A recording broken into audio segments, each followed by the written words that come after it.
The news reached Earth exactly 18 minutes after the Vorthak message was broadcast. In the deep command bunkers beneath Geneva, ancient systems that hadn't been used for 3 centuries suddenly came to life. Warning lights bathed the corridors in red as humanity's sleeping war machine opened its eyes. Admiral Yuna walked through halls that most people had forgotten existed. Her footsteps echoed off walls lined with memorials to the old war. Names of soldiers, names of ships, names of worlds that had burned when someone last threatened human children. "Ma'am, the Council is requesting immediate communication," reported Commander Minji, falling into step beside her. "They want to negotiate." "Tell them we'll talk after we get our children back," Yuna replied without slowing down. "What's the fleet status?" "Every ship is moving. The merchants are coming home from the outer rim. The science vessels are abandoning their research. Even the generation ships are changing course. The generation ships, those massive vessels, carried millions of humans on their slow journey to distant galaxies. They had been traveling for decades, but when they heard about the children, they turned around. Nothing was more important than bringing the young ones home. On New Busan, the adults worked frantically to repair their communication systems. Jae-hyun coordinated the effort while medics treated those who had been stunned during the attack. The colony leader's face was stone, but his hands shook when he thought no one was looking. "Sir, we have contact with the Defender," reported Dong-hyun, his head bandaged from where he had fallen. Captain Minho's face appeared on the rebuilt screen.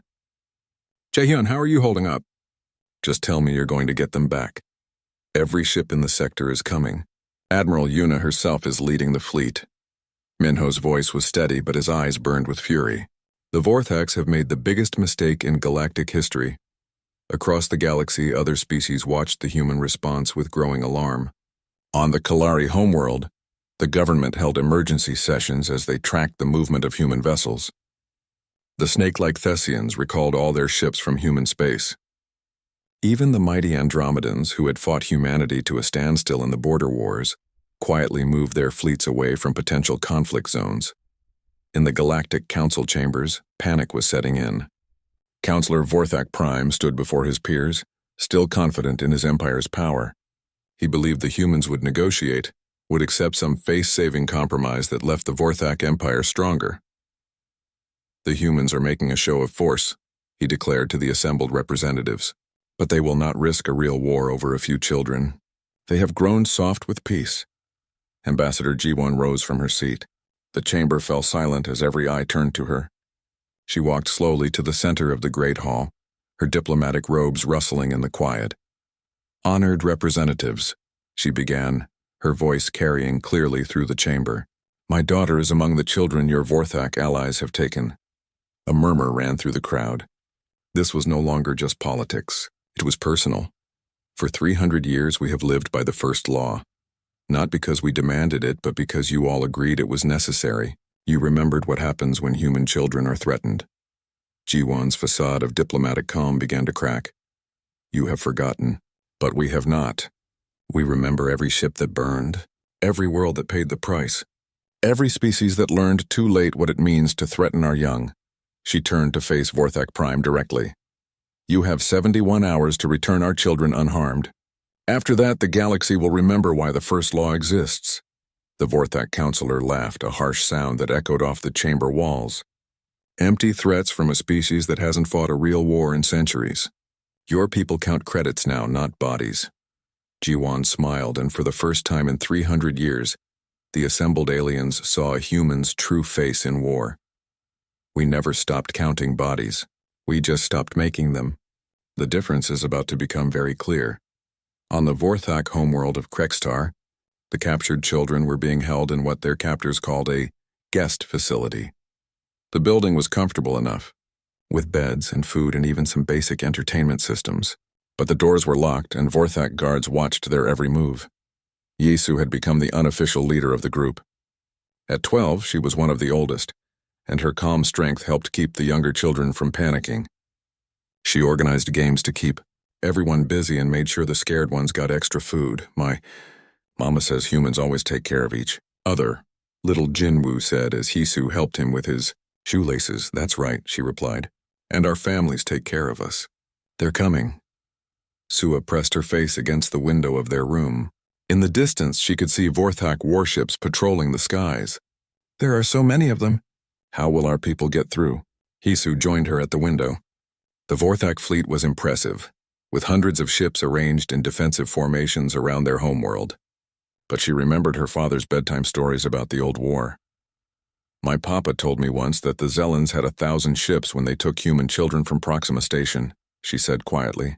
When our people were done, the Zellans had no ships at all. In space above Krekstar, Admiral Kreksnav commanded the Vorthak home fleet from his flagship. He was old enough to remember the stories of the human Galactic War, but he had convinced himself they were exaggerated. Surely no species could be as dangerous as the legends claimed. Sir, long-range sensors are detecting human ships approaching our outer systems, his tactical officer reported. How many? We're not sure, sir. They appear to be coming from every direction. Kreksnav frowned. Clarify that report. Sir, human vessels are approaching from 17 different vectors. Ships we've never seen before, designs that aren't in any database. The Admiral moved to the sensor display. What he saw there made his blood run cold. The humans weren't just coming with whatever ships they had nearby. This was their entire fleet. Vessels that had been hidden for centuries. Technologies that had been kept secret since the end of the last war. Sir, we're receiving a transmission from the human fleet. Admiral Yuna's face appeared on the main screen. She looked like a grandmother, small and gray-haired, but her eyes held the weight of 3 centuries of human military tradition. I am Admiral Yuna of the Human Defense Fleet, she said simply. You have taken our children. You have 1 hour to return them unharmed to the orbital station we are now constructing. After that, we will come and take them ourselves. You cannot intimidate the Vorthak Empire. Kreksnav snarled. We have the largest fleet in this sector. Yuna's expression didn't change. You had the largest fleet. Check your sensors again. Kreksnav turned to his tactical display and felt his heart stop. The human fleet had appeared as if from nowhere. Thousands of ships surrounded Vorthak space, from tiny fighters to massive dreadnoughts that dwarfed anything in the Vorthak Navy. But it wasn't just the numbers, it was the technology. Human ships were moving through Vorthak sensor grids without being detected. They were phasing through energy barriers that should have been impossible to cross. They were doing things that violated every known law of space combat. How? He whispered. We never stopped innovating, Yuna replied, somehow hearing his question across the void. We just stopped showing off. 59 minutes remaining. In the facility below, Hisu felt a change in the air. The Vorthak guards were moving faster, talking in urgent voices. Through the window, she could see ships launching from the planet's surface. Something's happening, Sua said. Hisu smiled for the first time since their capture. Our people are here. The galaxy held its breath as humanity showed its true strength for the first time in 3 centuries. On 1,000 worlds, beings watched in terror and awe as the species they thought they knew revealed what they had really become during their long peace. The sleeping giant was awake. And it was very, very angry. 3 days after the rescue, Yesu sat in her favorite spot in the crystal gardens of New Busan. The purple crystals caught the morning light just as they always had, but everything else felt different. The colony had been repaired, but the scars of the attack remained in people's hearts. Sua joined her on the crystal bench, carrying 2 cups of hot chocolate from the market. The alien traders were back, but they moved differently now. More carefully, more respectfully. The old fear had returned to their eyes, but it was mixed with something new, understanding. The Kelari merchant gave me extra marshmallows, Sua said, offering Hyesu her cup. He said it was to welcome us home. Hyesu smiled. That's nice of him. They sat in comfortable silence, watching other children play nearby. Parents stayed closer now, but they were trying to let their kids be normal again. Life had to go on, even after the galaxy had seen humanity's true face. On the Galactic Council station, the emergency session had been going for 12 hours straight. Representatives from across the galaxy argued and debated, but the outcome was never really in doubt. The demonstration of human power had changed everything. Ambassador Ji-won stood at the center of the Great Hall, no longer the diplomatic supplicant she had once appeared to be. The other council members now saw her as she truly was, the representative of a species that could reshape the galaxy with a thought. The first law will be carved into the walls of this chamber, she announced, in every language known to galactic civilization. It will be the first thing any being sees when they enter this place. Counselor Vorthak Prime tried one last time to salvage something from the disaster.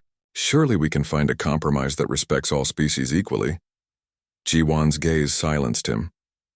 There is no compromise when it comes to the safety of children. Any children. The law is expanding. The new law was simple but revolutionary. Not only were human children under absolute protection, but the young of all species would now be considered sacred. The galaxy had learned that protecting the innocent wasn't weakness. It was the foundation of civilization itself. Any species, any government, any individual who harms children will face the same response the Vorthak Empire received, Jiwan continued. The humans will come for them, and we will not be gentle. On Earth, Admiral Yuna walked through the memorial halls beneath Geneva. The walls held the names of everyone who had died in the old war, human and alien alike. She stopped at a new section being carved into the stone, the names of the 23 children who had been taken from New Busan. Not because they had died, but because they had been the ones who reminded the galaxy why peace was precious. Admiral, Commander Minji approached respectfully. The Council has ratified the new laws. Every major government has signed the expanded protection accords. And the Vorthak Empire? Complete surrender. They're dismantling their offensive fleet and offering reparations to every human world they threatened. Their new government is asking for a formal peace treaty. Yuna nodded. The human military could return to its hidden bases now, its secret ships back to their concealed harbors. But the galaxy would remember. They would remember that humanity's peaceful facade hid something far more dangerous than any conventional military. In his quarters aboard the crippled Vorthak flagship, Admiral Kreksnav stared out at the human ships that still patrolled his home system. They moved with casual grace, their crews relaxed now that the crisis was over. But he had seen their combat reports. Humanity had neutralized the entire Vorthak war machine without killing a single enemy soldier. The restraint was more terrifying than any massacre could have been. A young aide entered his cabin. "Sir, we've received the human peace terms." Kreksnav read the document with growing amazement. The humans weren't demanding tribute or territory. They weren't seeking revenge or humiliation. They simply wanted assurance that the first law would never be broken again. "They could have destroyed us completely," he said quietly. "Yes, sir. The analysts estimate we never had any real chance against their technology." "Then why didn't they?" The aide hesitated. I think because they're not like us, sir. They don't fight for conquest or glory. They only fight to protect their families." On New Busan, the monthly colony meeting had drawn the largest crowd in years. Jae-hyun stood before his people, his daughter sitting in the front row with her classmates. The children who had been taken were becoming symbols of something larger, the unbreakable bond between humanity and its young. "The galaxy has changed," Jae-hyun told the assembled colonists. "They remember now why we live in peace. But more importantly, they've learned that peace isn't weakness. It's a choice." He looked at Yesu, his heart still tight with the memory of almost losing her. "Our children are safe. All children are safe. And they will remain safe as long as we remember what we're capable of when they're threatened." In the market square, the Kalari merchant who had given Sua extra marshmallows was telling his young assistant about the old war. The boy listened with wide eyes as his elder explained why the humans were different from other species. "They don't seek power for its own sake," the old Kalari said. "They just want their families to be safe. But to keep their families safe, they became the most dangerous beings in the galaxy. Will they attack us too someday?" The elder shook his head. "Only if we threaten their children. And now, after what we've seen, who would be foolish enough to do that?" That evening, Hyesu sat with her parents on their apartment balcony, watching the stars come out over New Busan. In the distance, she could see the lights of human patrol ships keeping their eternal watch. "Papa, were you scared when I was taken?" Jae-hyun pulled her close. "Terrified. But I also knew you'd come home." "How could you be sure?" "Because I know our people. I know what we do for our children. I know there's nothing in the galaxy that can stop us when we're protecting the ones we love." Taemin joined them on the balcony, setting down a tray of tea. The council voted unanimously to expand the protection laws. Every species' children are now under the same protection ours have always had. "That's good," Yisu said. "All children should be safe," her mother smiled. "And now they will be.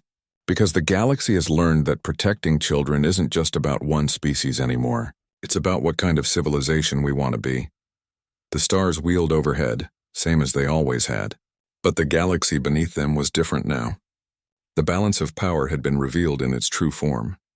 Humanity's 3 centuries of apparent weakness had been shown for what it really was, the patience of a giant that chose not to flex its muscles.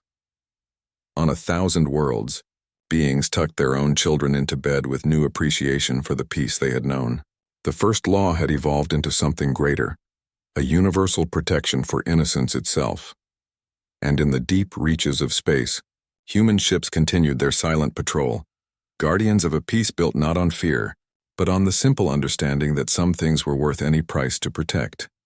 In her bed in New Busan, Hisu drifted off to sleep with Sua's hand in hers and her parents' voices murmuring softly nearby. She dreamed of crystal gardens and games with friends, of a galaxy where children could play without fear. Outside her window, the stars watched over them all, and humanity kept its eternal promise. The young would always be safe, no matter what it took to keep them that way.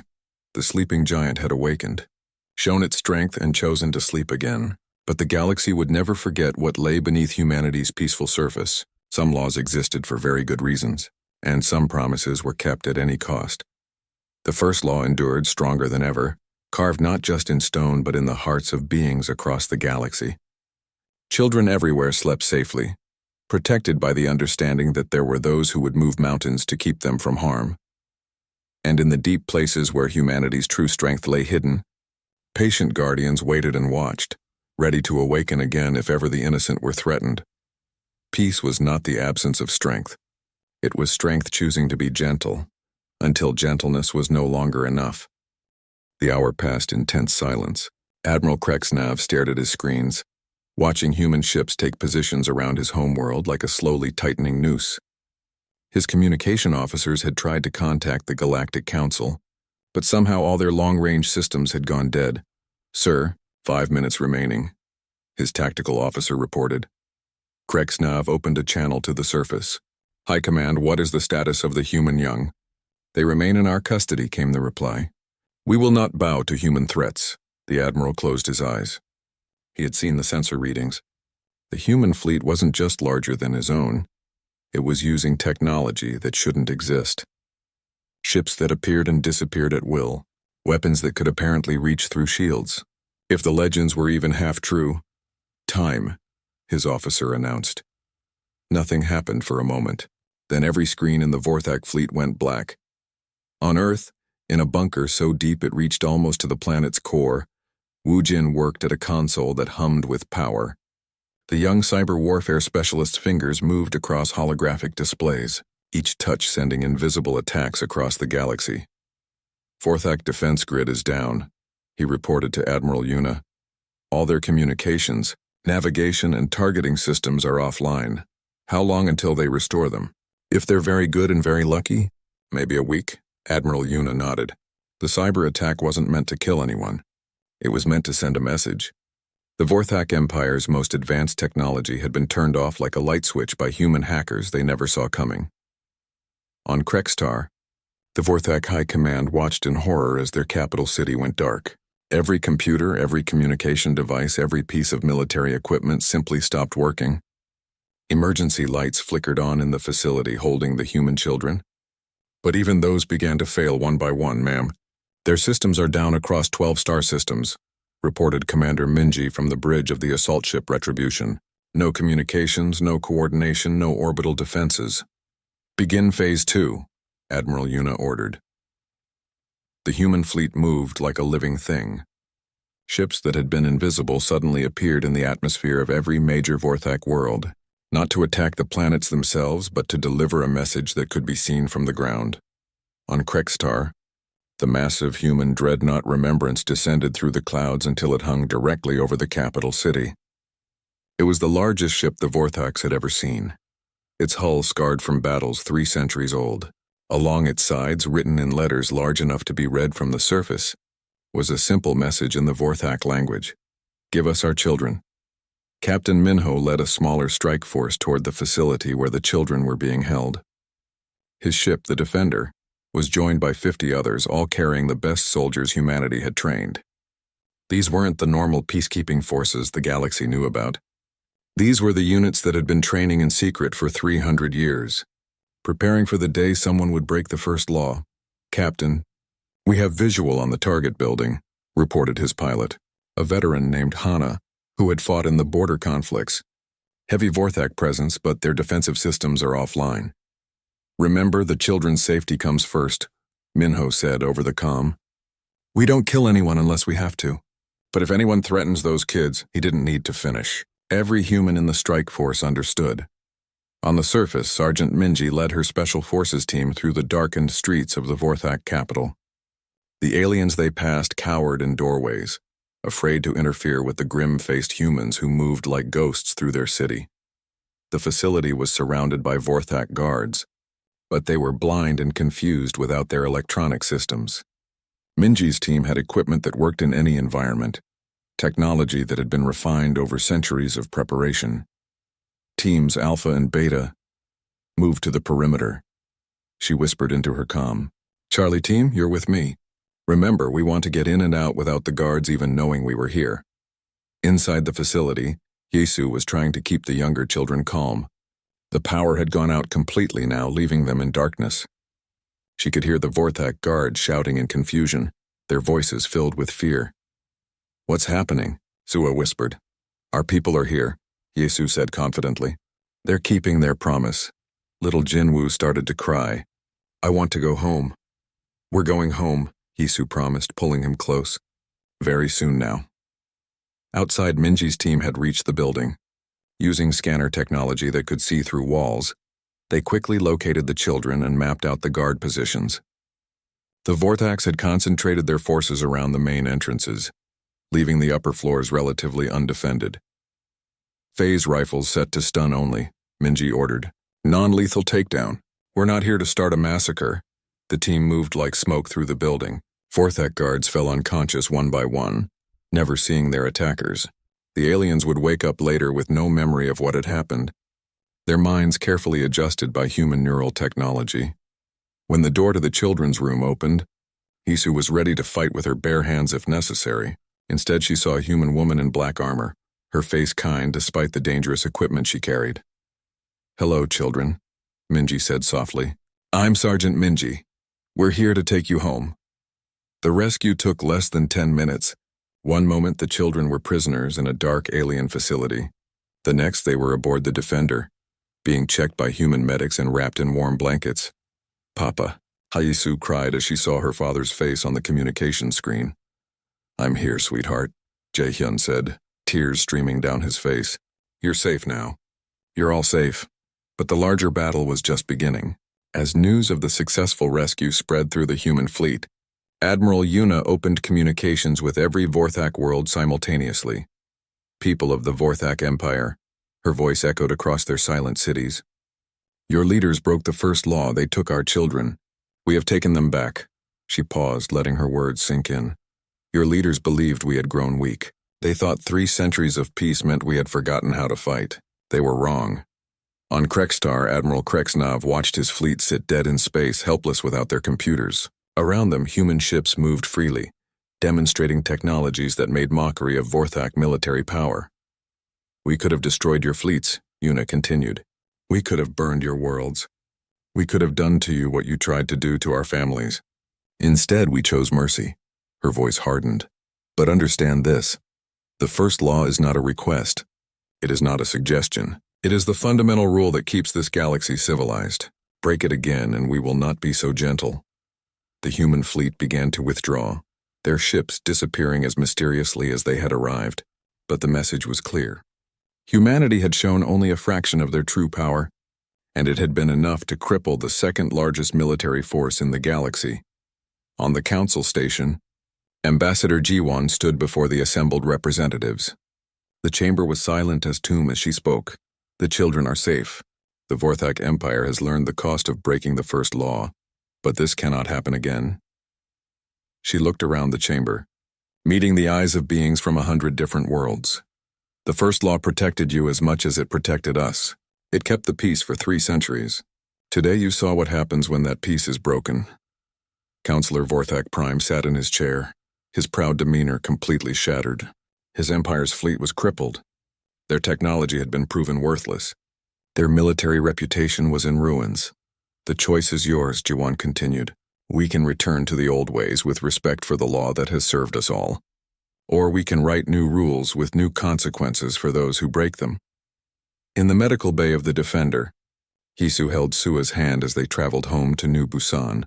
The other children were sleeping now, exhausted by their ordeal but safe at last. Were you scared? Sua asked quietly. A little, Hisu admitted. But I knew they would come. Our people always come for their children. The galaxy would never be the same. Humanity had revealed that their 3 centuries of peace had not been weakness but preparation. They had built technologies beyond imagination, trained forces beyond compare, and kept it all hidden until the moment they needed it.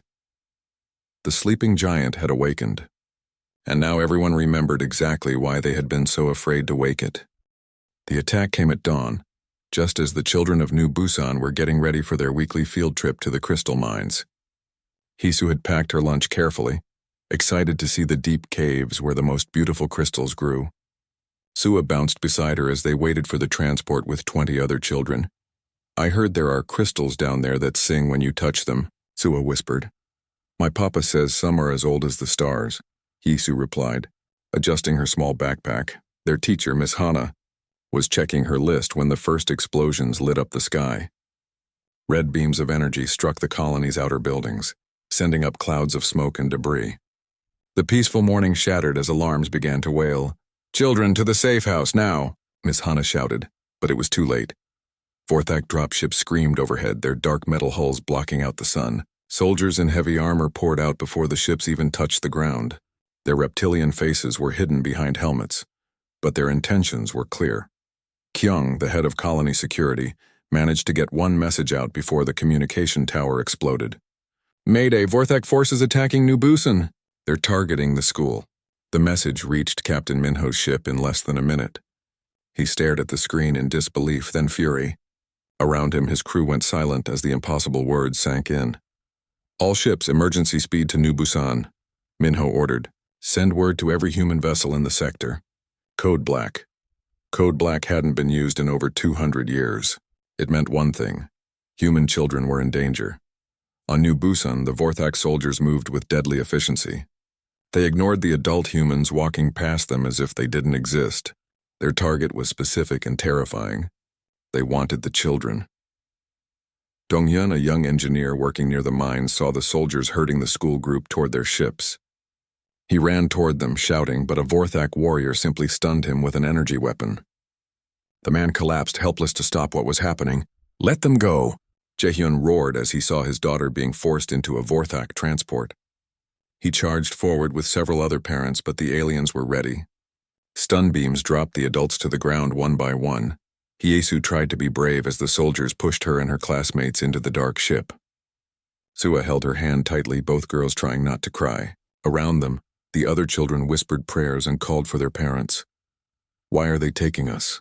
A little boy named Jinwoo asked. I don't know, Hyesu said, but she remembered her father's lessons about staying calm in danger. Just stay together. Our parents will come for us. The Vorthak commander, a scarred veteran named Krex, watched the operation with satisfaction. Everything was going according to plan. The humans would have to listen now.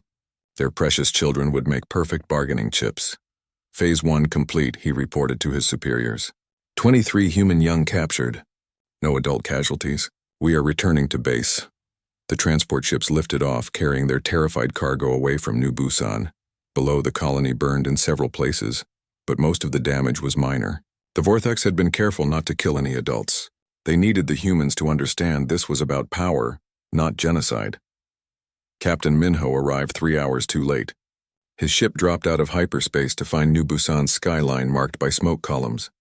The colony's communication systems were destroyed, but emergency beacons told the story. Sir, we're receiving reports from the surface, Nayeon said, her voice shaking. 23 children taken. All adults stunned but alive. The Vorthaks left a message. The message was simple and arrogant. It appeared on every screen in the colony, spoken by Counselor Vorthak Prime himself. People of the galaxy, the reptilian leader said, his yellow eyes gleaming. Today we have shown that the so-called first law is meaningless. We have taken human young as prisoners of war. They will be treated well. but they will remain our guests until humanity agrees to reasonable limits on their expansion. The message continued. The Vorthak Empire does not recognize outdated laws based on ancient fears. Humans are not special. Their children are not sacred. If humanity wants their young back, they will negotiate like any other species. Within an hour, the message had spread across the galaxy. On 1,000 worlds, beings watched in shock and terror. Some felt secret satisfaction that someone had finally challenged human dominance. Others remembered the old stories and began to pray. On the Galactic Council station, Ambassador Jiwan received the news in the middle of a trade meeting. She stood perfectly still for a long moment, then excused herself politely. In the privacy of her quarters, she made a single call. "Taman, they took our children." Her husband's face went white. "How many?" 23 from New Busan. Hisu is among them." The silence stretched between them. Then Taman's expression changed. The gentle diplomat's husband disappeared, replaced by the strategic mind that had once planned humanity's greatest military victories. "I'll contact Admiral Yuna," he said. "Are you safe there?" "For now." "But Taman," they broadcast it. "The whole galaxy knows they broke the first law. Then the whole galaxy will see what happens next." On Earth, Admiral Yuna stood in the command center of the human defense fleet. Around her, dozens of officers worked at their stations, their faces grim. The Admiral was a small woman with gray hair, but her presence filled the room. "Status report," she ordered. "All ships moving to combat positions," reported her aide, a young man named Sungmin. "The outer colonies are evacuating non-essential personnel. Every human world is going to maximum alert. Time to intercept. The Vorthaks are moving the children to their home system. At current speed, we can reach them in 72 hours. Admiral Yuna nodded. She opened a communication channel that reached every human ship, every human colony, every human station in the galaxy. "People of humanity," she said, her voice calm and deadly. "The Vorthak Empire has taken our children. They believe we have forgotten who we are. They believe 3 centuries of peace have made us weak." She paused, letting her words sink in. "They are wrong. We remember everything. We remember why the first law exists. We remember what happens when someone threatens our young." The Admiral's next words sent chills across human space. "All ships, all stations, all colonies, condition war. Operation Homecoming is now active. We have 72 hours to bring our children home. After that, the galaxy remembers why they made the first law in the first place." In their cell aboard the Vorthak flagship, Hisu and her classmates huddled together. The ship was cold and dark, nothing like the bright homes they had left behind. Guards brought them food and water, but spoke to them in harsh alien words they didn't understand. "Are we going to be okay?" Sua whispered. Hisu thought of her father's strength, her mother's wisdom, and Captain Minho's kind smile. She thought of all the stories about what humans did to protect their children. "Yes," she said firmly. "We're going to be fine. Our families are coming." Outside their cell, the Vorthak ship traveled deeper into alien space, carrying its precious cargo toward a confrontation that would reshape the galaxy. The crew celebrated their bold strike against human arrogance, not knowing they had awakened something that had slept for 300 years. Behind them, across the vast darkness of space, the human war machine began to move. The morning sun rose over New Busan, painting the crystal gardens in soft purple light. Hisu ran between the tall crystal trees, her dark hair flying behind her as she chased her best friend Sua through the peaceful colony. The 2 girls laughed as they played hide-and-seek among the sparkling formations that grew naturally on this world. "Found you," Hisu called out as she spotted Sua crouched behind a cluster of blue crystals. The 10-year-old girl giggled and jumped up, ready to run again. From the market nearby, alien traders watched the human children play. A tall, gray-skinned Kalari merchant stopped counting his coins and stared at the girls. His 4 eyes showed both wonder and fear. Next to him, a snake-like Thessian trader quickly looked away when Hisu waved at them. "Why do they always look so scared?" Sua asked as they sat down on a crystal bench to rest. "Papa says it's because of the old war," Hisu replied, swinging her legs. "Before I was born, there was a big fight in space. Now everyone knows the first law. The first law was simple. Everyone in the galaxy knew it. Never hurt human children. Not ever, not for any reason. The law was written in every space station, Every trade post, every government building across 1,000 worlds. Break this law and face the humans in war. 300 years had passed since the human Galactic War ended. Most people alive today had never seen that terrible conflict. But the stories remained. Stories of what happened when someone threatened human young. Stories that made even the bravest alien warriors wake up in cold sweats. Captain Minho stood on the bridge of his patrol ship, the Defender, watching the peaceful scene below through his screen. His crew of 20 humans kept watch over New Busan and 5 other human colonies in this sector. It was quiet work most days. The galaxy had learned to leave human worlds alone. "Sir, we have a message from the Galactic Council," reported his communication officer, a young woman named Nayeon. "Put it through," Minho said. The face of Ambassador Jiwon appeared on the main screen. She looked tired, her usually perfect diplomatic smile replaced by worry lines. "Captain, I need to speak with you privately," Jiwon said. "There have been some developments at the council." Minho nodded and walked to his private office. Jiwon's image followed him on a smaller screen.